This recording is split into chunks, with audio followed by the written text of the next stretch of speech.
Hey, Good Lori, morning. looking good. Good Good morning. morning. Look at this. We match. We do, we Match match, and again. we It's just had a beautiful.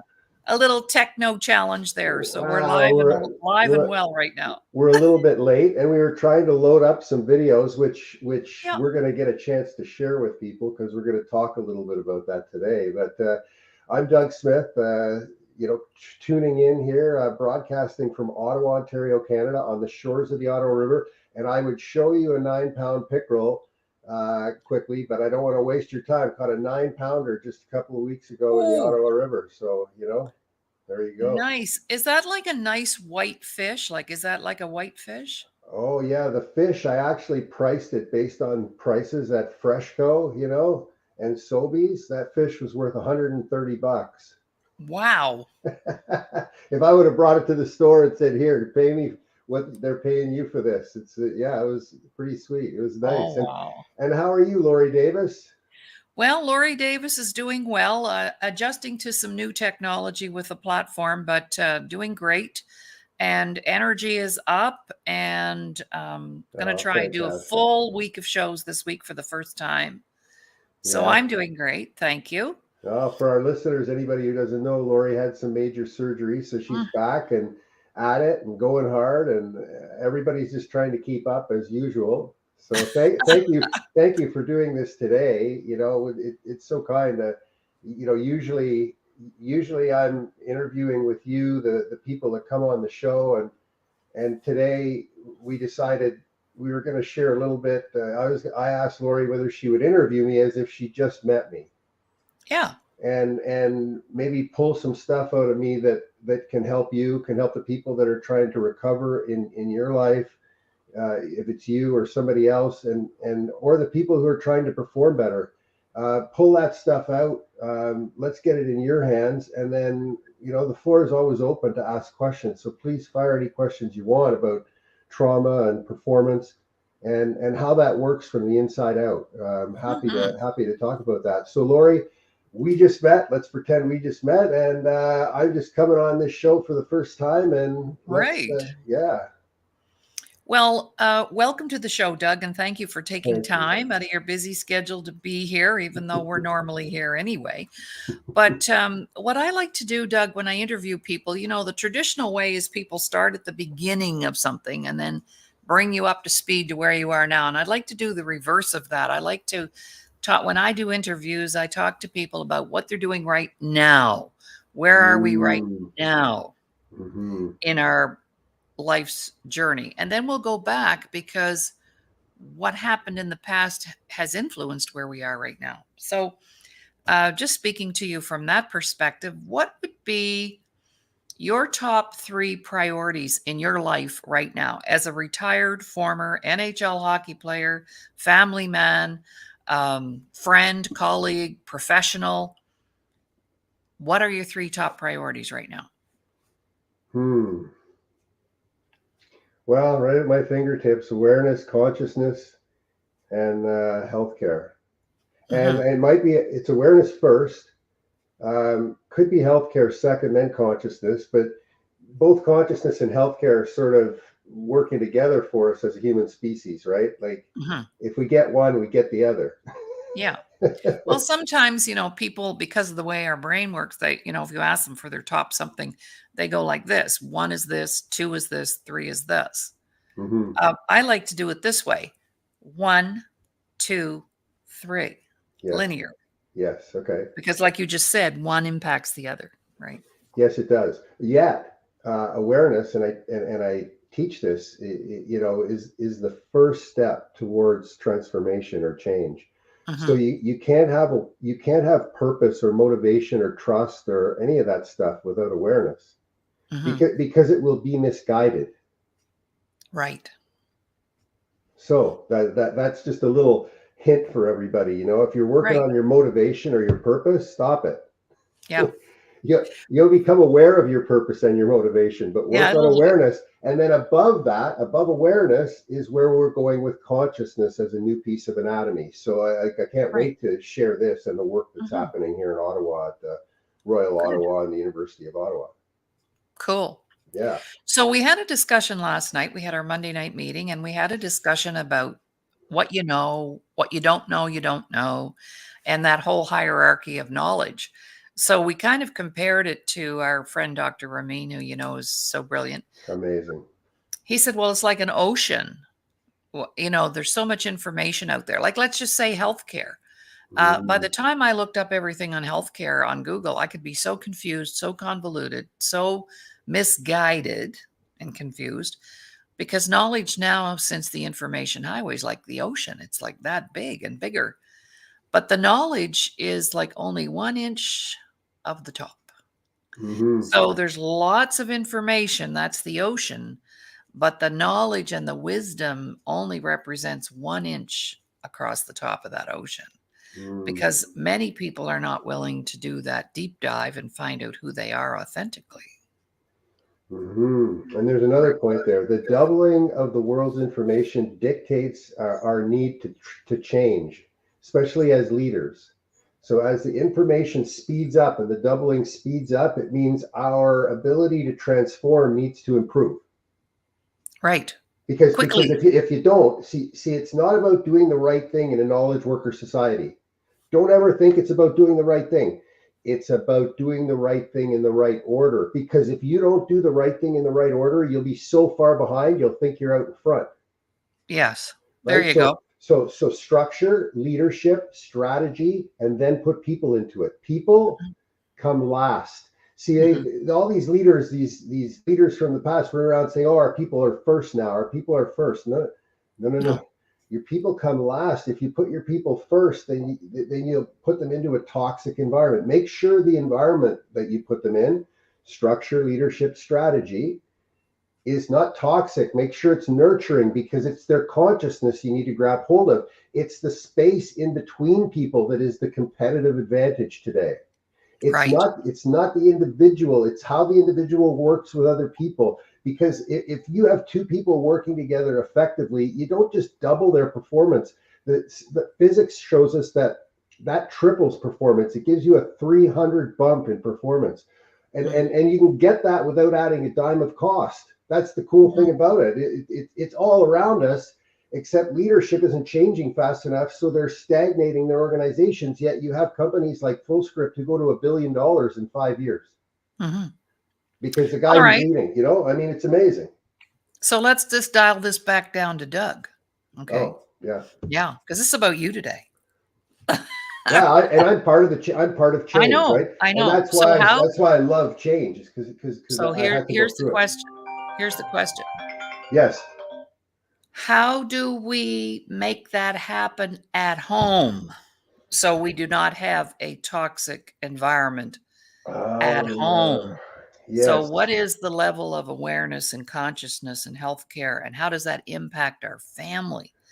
Because if we dial things down to the family and we start, it's my opinion, if we started, you know, with families, then that's how you do that ripple effect. So, you're in the business of helping others do that professionally and corporately. So, how's it working for you at home? Oh, amazing. I have all sorts of mechanisms to control my emotions now. Because when you lose emotional control, you hurt other people.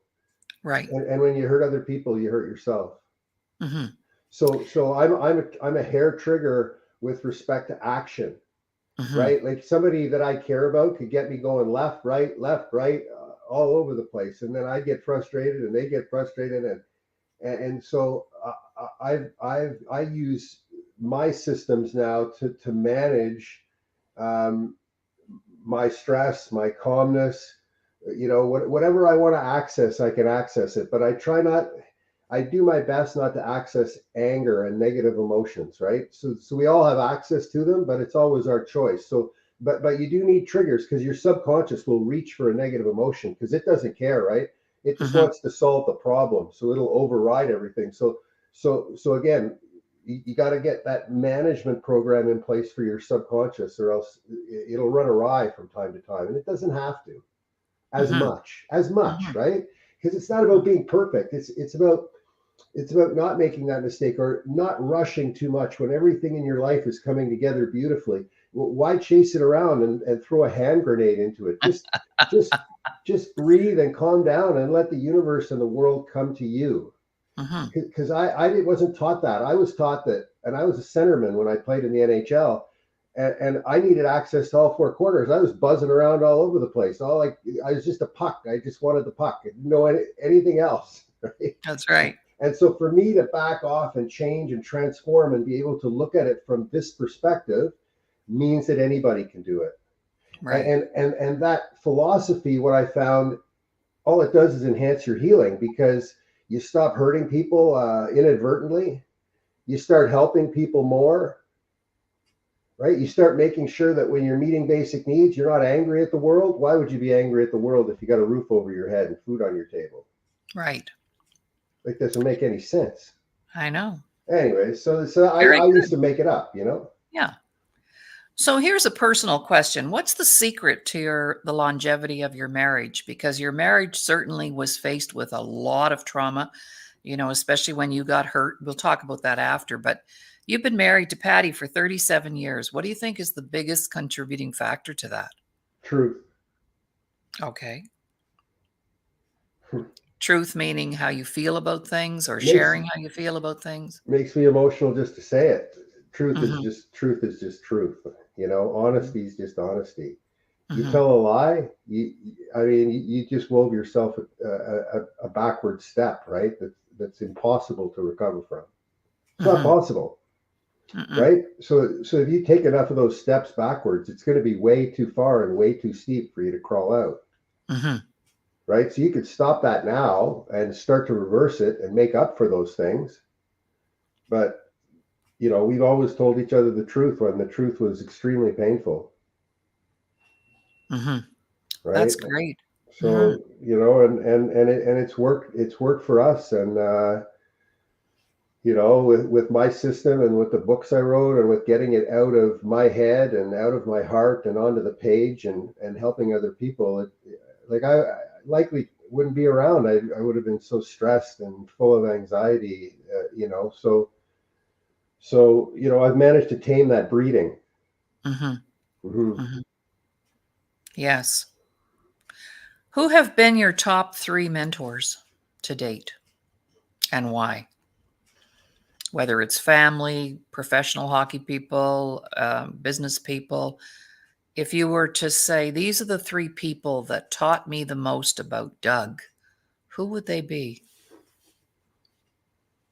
First, the first individual, um, and it's funny because he came from Venice Beach, and I was spending all my time in Venice Beach when I played for the Kings. But it was Anthony Robbins, because I had gotten his Personal Power series before I'd broken my neck, and I never opened it. And then it sat on the shelf for a year before I opened it after I broke my neck. And then I started listening to it, and it made sense. And I listened to the whole thing, and like, I went, holy shit, could this all be true? And so I went, like, after Anthony, you got to search somebody else out after Anthony Robbins. And I did. I searched out John Canary, who was Bob Proctor's partner, right? And they worked together for years. And John Canary was like, this is how this, and the way he explained it, and you can look John Canary with a K up online and you'll see some of his stuff. But he brought some structure to Anthony Robbins that he didn't have. And then George Zalicki and Jim Rohn, Yes. I started getting into that. And then the network marketing industry was introduced to us, and we both embraced it because it seemed to be a logical way to learn how to sell things. And you can go to any of the meetings.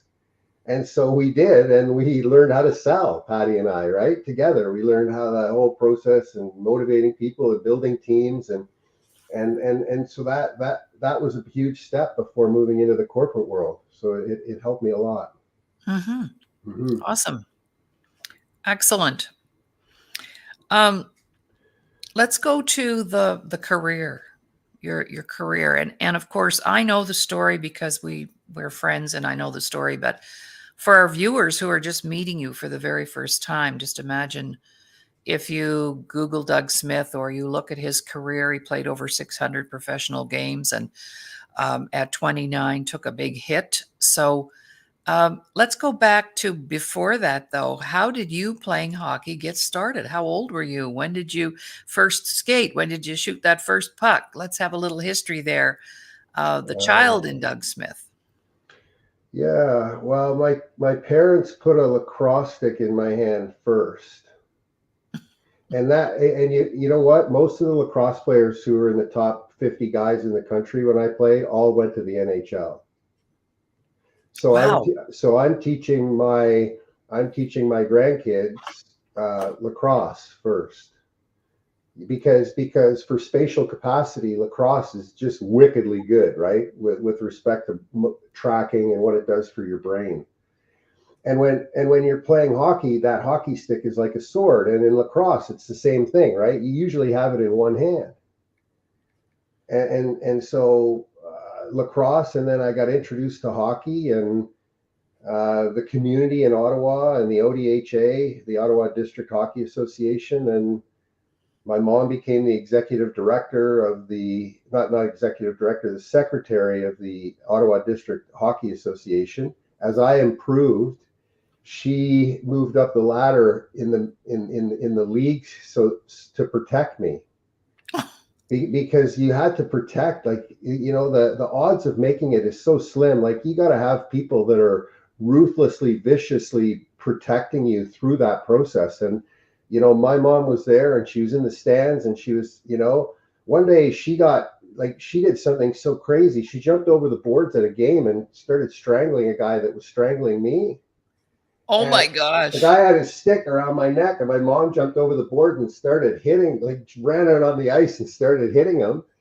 And they suspended me. Oh my God. What did I do? I was like 12 years old, and I remember they suspended me because my mom came out on the ice. So you know, without that support system, and when I was, she made sure that as an underage, when they knew I was going to be drafted as an underage, she wanted me in Ottawa.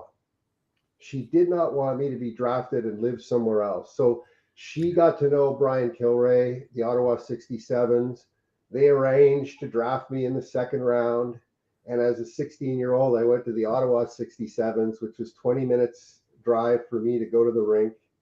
And then my mom would follow the bus to most of the away games. She would drive to Windsor to watch one game and drive back. And that's a 14-hour round trip, right? For one Oh, hockey game. And you know, my dad and my grandmother lived with us. My mom would say, well, I'm going to Windsor tomorrow. And, you know, my dad would never go, but she would drag my grandmother along. So I'd go out on the ice in Windsor where there's, like, you know, 180 people or whatever, you know, back then. And my mother and my grandmother are sitting there in the stands. Like, if you've ever played competitive sports or done anything in your life where there's an audience, the competitive advantage having that happen and being able to look up in the stands and see people cheering for you is extraordinary. oh yes. Extraordinary. And you don't need that big a competitive advantage to stand out. But they were there, and so I just stood out in junior, and all of a sudden, instead of being 19-year-old, you had to be 19 years old. They changed the draft year to 18-year-old for the first time ever, the year I turned 18. Oh wow. So the timing of that was brutal for 19-year-olds, right? Because all the 19-year-olds, the guys that were 1 year older than me, none of them got drafted in the first round. None of them. Like, they had more points than me, but I was 18, you know, and quick, and you know, Oh yeah. yeah, you want the new ones, you know what I mean? Like, it Right. was crazy. And so if you look at the statistics from when they went to the 18-year-old draft and how that affected things, it's really quite interesting to look at. So the timing for me was perfect. So I get drafted by Los Angeles. So I go to the Los Angeles Kings at 18, and they wanted me to go to training camp without a contract. So I did. they didn't sign me to a contract. So my lawyer told me to leave training camp. Just leave, walk away.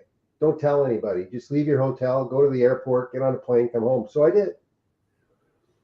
All of a sudden, the shit hit the fan, the proverbial shit hit the fan, right? And I'll panic. I played as a captain of the Ottawa 67s in my third year, one game. I had a goal and 2 assists, 17 minutes in penalties. I got kicked out of the game, and I signed the contract that night with the LA Kings. And I ended up getting on a plane, going to LA, and all of a sudden I'm in Los Angeles. So 5 years in LA. And then I was traded to the Buffalo Sabres, played for Scotty Bowman, and we can get into any details you'd like. There's some nuances in there. Played for Scotty Bowman, then played for Pat Quinn in Vancouver, Glenn Sather in Edmonton, and I finished my career in the NHL with Mario Lemieux. So if how close to the very, very top can you get when you get drafted second overall? You played with Mario Lemieux. You hold certain records in the league, and still, I feel it's not enough, And I think most players, doesn't matter whether they play 1,000 games or 2,000 games, it's still not enough. If you talk to Wayne, it wouldn't be enough. Right. Wayne just lives up the road from me here. It's terrible, but it speaks to self-worth, right? Because no matter whether you got 100 games or 500 games or 800 games or 1,000 games, it's your self-worth that dictates your happiness. It's not that garbage. Right. There's always somebody. There's always somebody that's played more, right? Yeah. Accomplishment doesn't cut it a lot of the time. Yeah. Right. And so what happened after that is I signed a contract in the Austrian First Division League. I played 1 year in Austria. I had 200 minutes in penalties in 30 games. I hold the record in the Austria First Division for penalty minutes, but I also finished second in the league in scoring because they had a penalty over in Austria called hitting too hard. It was translated from German into English. It was hitting too hard. And I used to get those penalties all the time.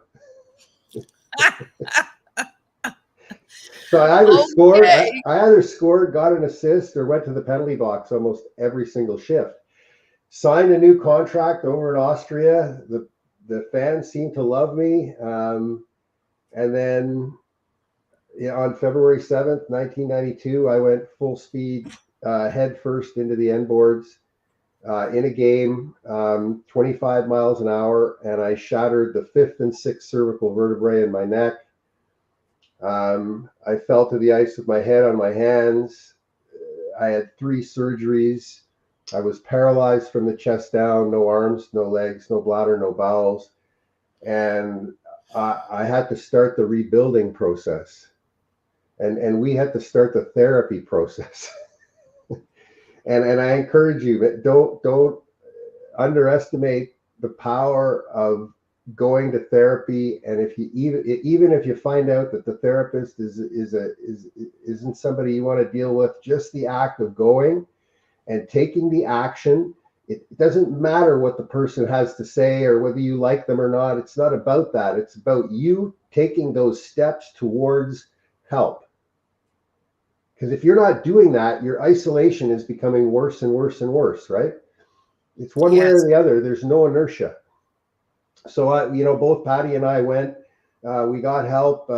We psychiatrists, psychologists, and stayed clear of the medication.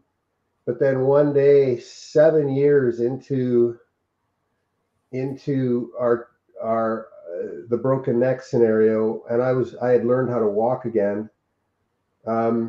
We discovered that the reason Patty was helping me get better, and she was always with me and so devoted, part of that was because she thought that she was at fault. Oh, wow. After 7 years of rehab, she thought that because something had happened in the hospital where a doctor had made reference to something, she had carried that thing about her, that it was her fault, that she should have picked up on something, that this never should have happened to Doug. And And so once we got that clear, everything got on the upswing again. But it was really causing a lot of confusion because she was helping me, but I didn't want that much help, and it was really bizarre. So we got past it. Tremendous amount of guilt. Yes. Well, that's us girls, we have 2 extra chromosomes. I Guilt guess. and Yeah. unsale. Oh, there you go. That's true. Now I see We it. come in with it. 2 extra Yeah. chromosomes in our DNA. Guilt and unsale. You'll have to share that with Patty that was perfectly normal. So the story is in my book. Yeah. I have 2 books. One is called Thriving in Transition, and you can Yes. get it for free at my website. If you just go to I'll put that up. dougsmithperformance.com/thrive, you can grab the book because it's all pictures. Yeah. And I tell in that book, and here's a little secret for those who want to write their story, is when you write your first book, write it in chronological order. Okay, just get it out of your system because it's going to be the story that you're going to give people anyways down the road, and then you can create something really cool after you get it into chronological order. Again, order to me is so important, right? It allows you to see what you might be able to create afterwards. And so I wrote that first book, which you can have. It's full pictures, and it's got the system by which you can write a book yourself. And then I wrote the trauma code, and the trauma code is basically a systematic approach. It's the story, but it's boiled down into something that people can actually use. When you just tell your story, you can get people emotionally, but I wanted to be able to give people tools to be able to accomplish what they wanted to accomplish.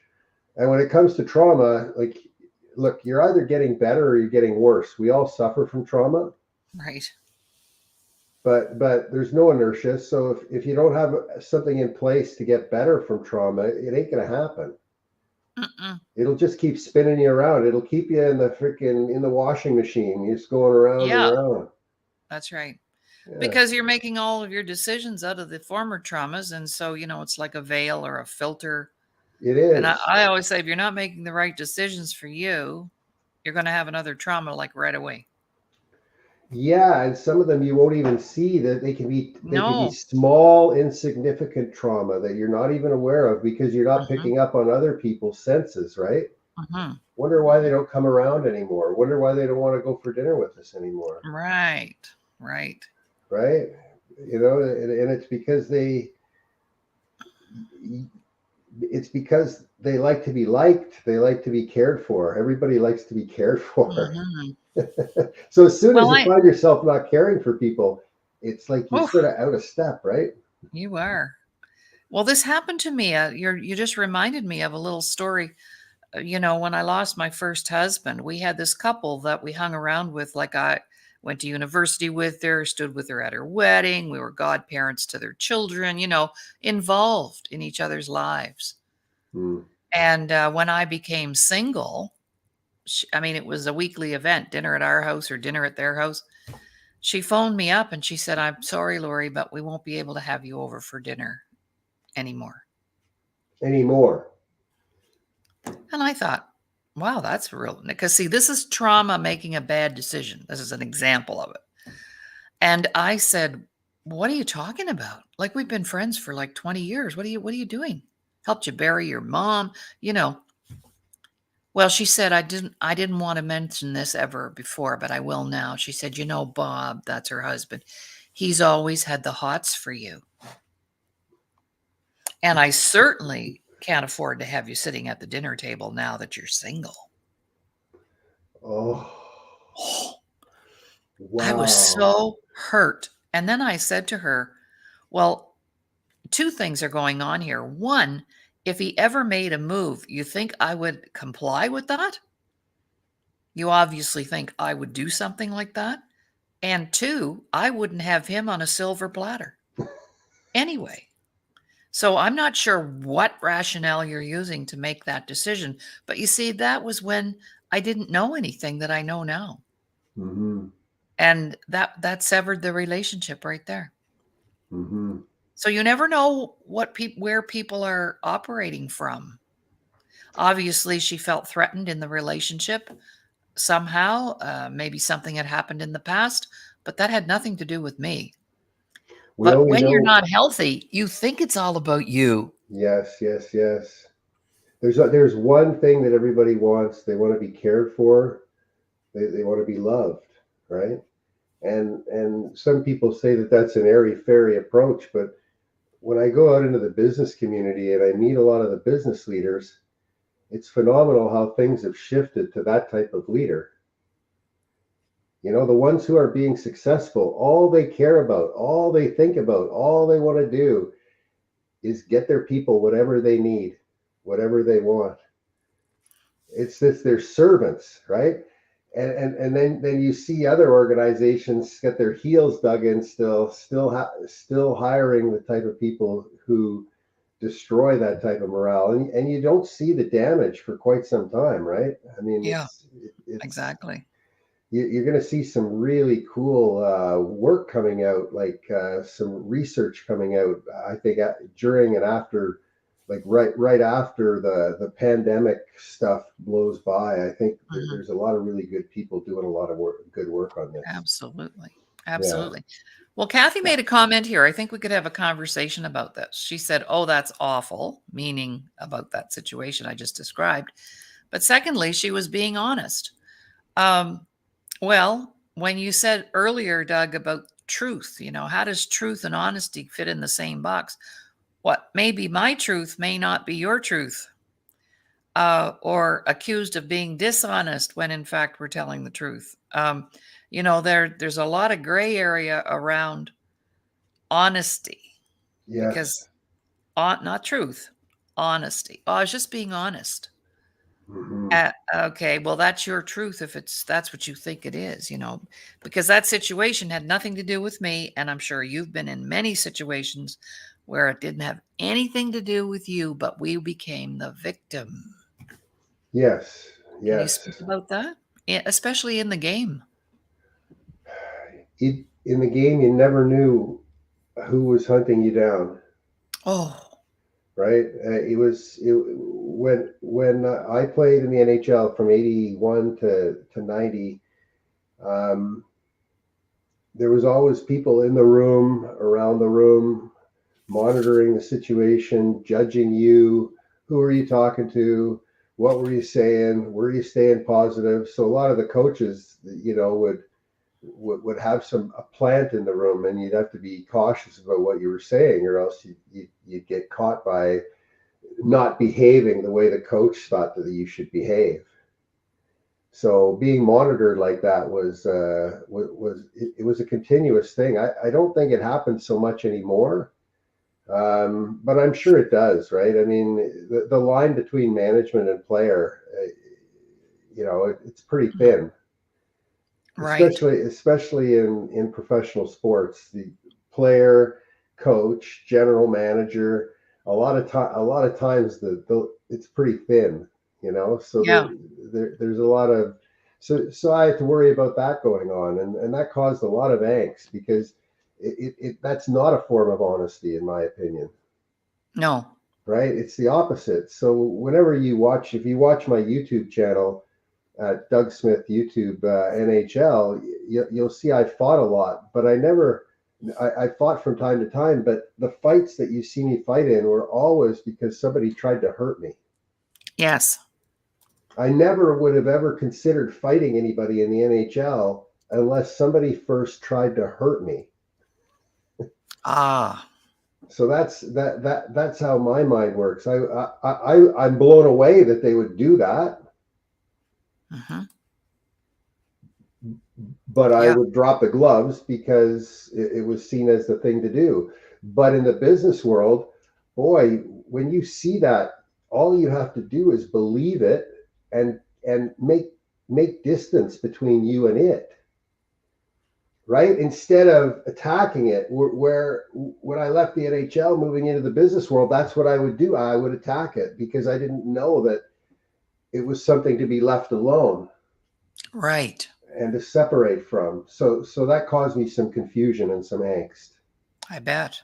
I Yes. bet. So let me ask you this. If you were addressing a group of young people today who are, you know, gifted athletically and otherwise, and you were to give them one piece of advice that they could carry with them the rest of their life and go, oh, I've got to remember what Doug said. What would you say to them? I'll give you a minute here to think about that because that's a big question. What would you say to counsel them, mentor them, something you'd always want them to remember, whether they're in the game or not, just something for their character? Yeah. It's, and I share with people a lot. This isn't a physical exercise that we're going through here, right? This is a mental exercise because the body follows the brain heals the body, right? And so if you spend 10% of your time on the physical and 90% of your time on the psychological consciousness part, you're going to get so far ahead. You'll just get so far ahead, you won't even know where you are, and you'll be able to put it on cruise control every now and then, knowing that you've built something evergreen maybe on the internet, right? It's okay to do that. It's okay. Be okay with it. Hmm.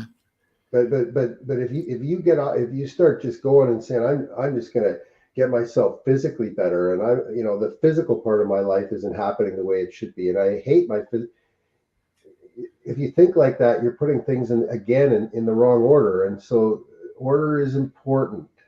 Knowledge worker society, order. You need order, better order. Don't do things in the wrong order, or you're going to end up paying the price for longer, I right? love that. That's what I would recommend to people. I love that. Yeah. Well, they did some research about, probably 20 years ago now. I don't know what it would be now because enlightenment has become more popular, the self help industry. But 20 years ago, they did a study and they revealed that in North America, the average person would spend $5,000 a year on the outside. So getting fit, going to the gym, fancy glasses, my clothing, all the outside pieces, 5 Hmm. grand a year average. Hmm. Now, I don't have a problem with that. I probably spend that myself lots of times, but only $150 a year on the inside.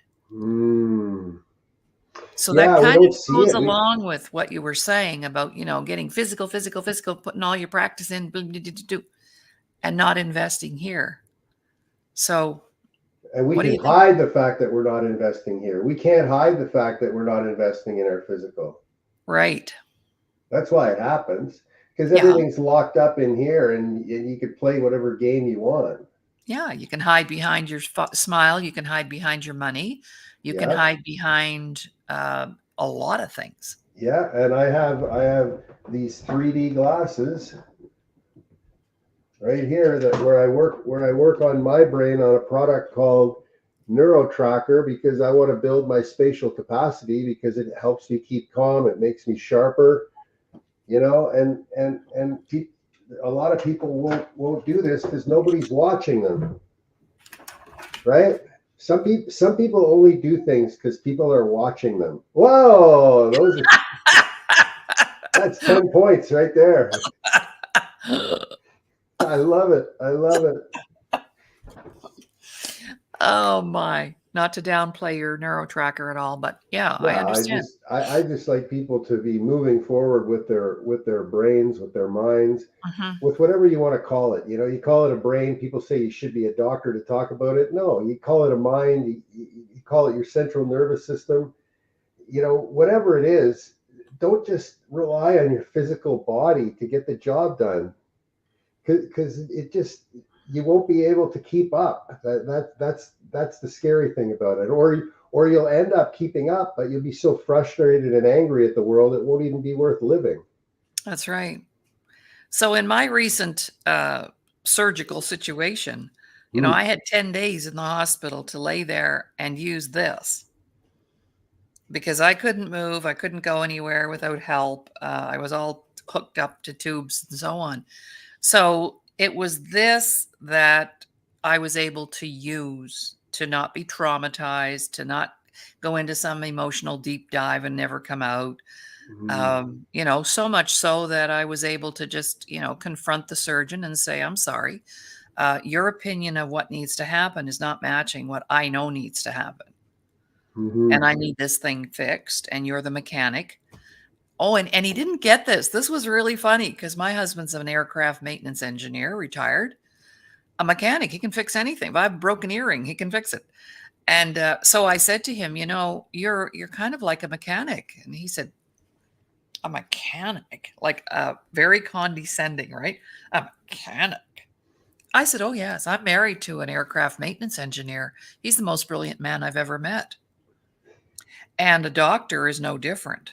You know, No. both of your hands should be insured for the same amount of money, Yeah. Yeah. right? That's true. And he That's kind of very looked true. at me and he said, you really believe that? And I said, so you're the mechanic. This is the piece of equipment here. Yeah. Like I'm telling him how to do his job. I said, Yeah. here's the equipment. It's broken. You Yeah. know how to fix it. It's So let's get it physical. fixed. It's physical. Right? Yeah. It's obvious. It's anatomical. It's physical. Yeah. You've done probably 100 of these in your lifetime, It works the like, same for all of us. Yeah. right. And he was a bit blown away by that. He couldn't believe that somebody would be speaking to him in that manner because you see, we're so programmed. Oh, whatever the doctor says is right. Um, God's. But anyway, that's Support. another You that's know another the, show. That's the another show. But the support in the hospital is so critical that that oh, you have support in place, another set of eyeballs, and yeah. that you're willing to um, defend your position and have a reasonable conversation. When I was in the hospital, I'll tell Yeah, you a little story. sure. I was in the hospital, and with a spinal cord injury, it's almost like they decide they're going to experiment with medication to see Oh, what will yes. the pain. And so one night the nurse came in and gave me this medication, and that night I lied awake like this, and everything noise in the hallway made me jump out of my skin like for 7 hours. Okay, it was the worst trip. And she came the next night. She came in and she said, "Here, you got to take this medication." I said, "No, I'm not taking it tonight." She said, "Well, the doctor said you had to take it." I said, "Well, I'll make you a deal. You take it tonight, and you tell me how you feel tomorrow, and then if you don't mind it, then I'll take it tomorrow night." Oh well, the doctor's going to be mad. Well, I don't care. Yeah. Mhm, I'm the patient, right? So mhm. I hear you. That resonates with me for sure. Yeah. But it was a positive experience. The people that helped me Oh, get definitely. better, Mhm. the people who helped me, the people that my mom found after I had the injury, and be aware, as soon as somebody in your world has a catastrophic physical, catastrophic emotional trauma, get help as soon as you can. But the help that you're gonna be looking for is outside the system generally, right? Because if you really want to get better, you can't mask the problem with what the system will encourage you to mask it with, because the system wants to put a veil over your problem, settle it down a little bit. They're not that motivated to make it go away, No. right? So they'll keep you in sort of this in between space. So when you're injured, when somebody in your family's injured, get them going, get them the information, get them the facts, get them the truth, get them the right books so that they can go inside and help themselves get better and start making better decisions. Because Exactly. you and I both know, like when we speak to audiences full of people, that's the thing that the audiences that I speak to have the most trouble with, is making a decision. Right. They can't make a decision. They need somebody to share with them that the decision they're about to make is a safe one, because they don't want to make a bad decision. They don't want to look bad in front of things Mhm, haven't been going that well. We can't take any chances. Mm-hmm. But that's because you're not using any type of structure to figure out what is the next decision? What do we have to do next? What's going to push us forward? Mm-hmm. And that's what we're seeing in organizations is that sort of stalled. They're sort of stalled right now, and the ones who are making decisions are excelling. So Yes. yes. Yes. Absolutely. And it has to come from us. It can't be what other people want you to do. No, and that's where your work, Laurie. Like I just I'm participating in one of your workshops right now, and just just the once a week showing up, being with these other people, talking about the things that we're working towards. It's present the rest of the week. It's with me the whole week. So this isn't like something that you have to spend 25, 35, 45 hours a week on. No, it's an hour a week. It's showing up. Right. It's just the 80% of the deal. It's showing up somewhere. If people say, well, where should I show up? I don't care. Just Yeah. Just somewhere where show there's where. other people. That's right. That's right. Well, you're in my men's group, and there's three guys in there, you and the other two, and all different backgrounds, all different situations, but there's always that common thread, and it always comes down to the fact that no matter what you did for a living, what you've been through, what kind of trauma you've experienced, at the end of the day, I have to look at me in the mirror Mm-hmm. and love who I see. Mm-hmm. You know what? I feel so hot right now, Doug. I'd take myself out on a date. That's Yeah, hilarious. because I'm results oriented. I like to make decisions, and I like to make fast decisions, and I like to make any kind of a decision I need to make. And if it's not going to work out, well, I'll find out soon enough.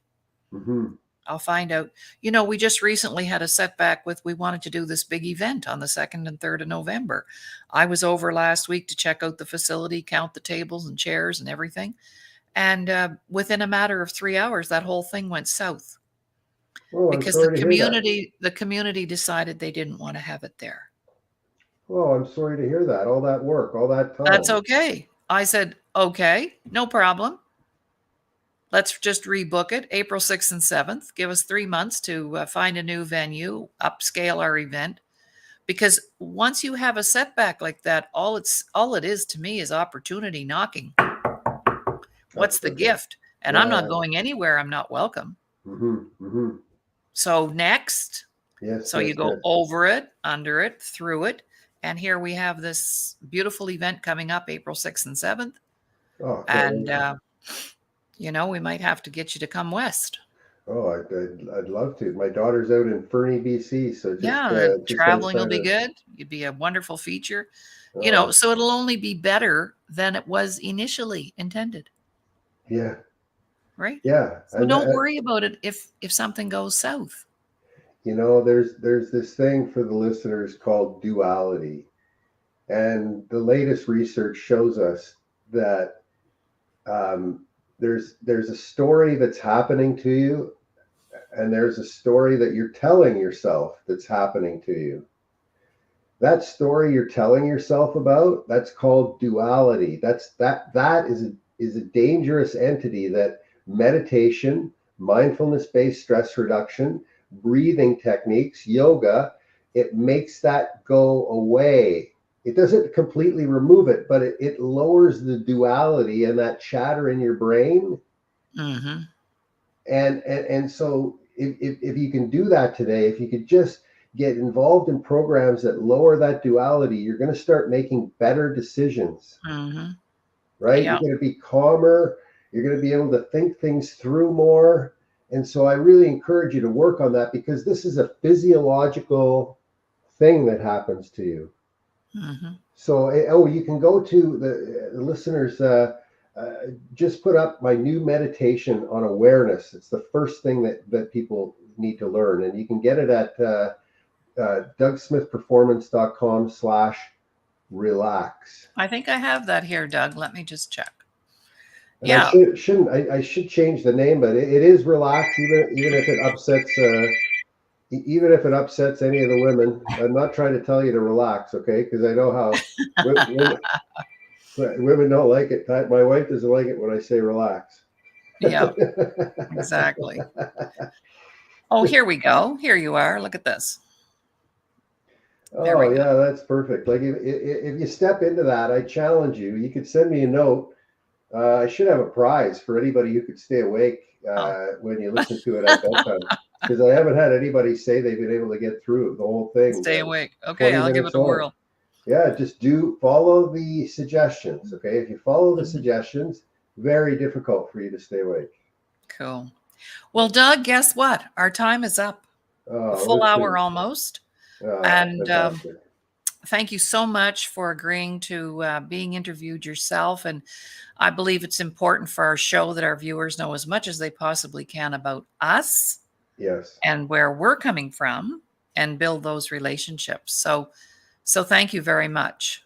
And Well, I'm super pumped. If anybody, this is what I do today. I step out onto the stage.